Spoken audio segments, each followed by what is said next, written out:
Jeshi la Polisi Tanzania limepata taarifa za watu ambao sio raia wa Tanzania kuwa wameingia nchini kwa njia zisizo rasmi kwa nia ya kufanya uhalifu ikiwepo vurugu.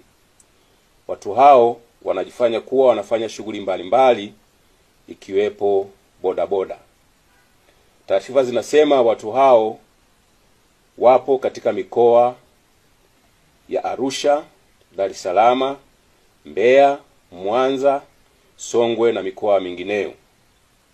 Wakati jeshi la polisi linaendelea kuwafuatilia ili kuwachukulia hatua kali kwa mujibu wa sheria, mwananchi yoyote ambaye amempangisha au anaishi na raia yoyote wa kigeni asiyefahamika na anafanya shughuli gani na mienendo yake ni ya kutia mashaka, atoe taarifa haraka sana kwa viongozi wa serikali za mitaa, wakuu wa vituo vya polisi, wakuu wa polisi wa wilaya, makamanda wa polisi mikoa, au atoe taarifa kwa kupiga simu kupitia namba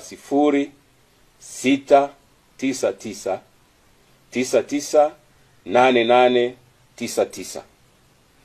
Asipotoa taarifa na watu hao wakikutwa nyumbani kwake au kwenye biashara yake, hatua kali za kisheria zitachukuliwa dhidi yake.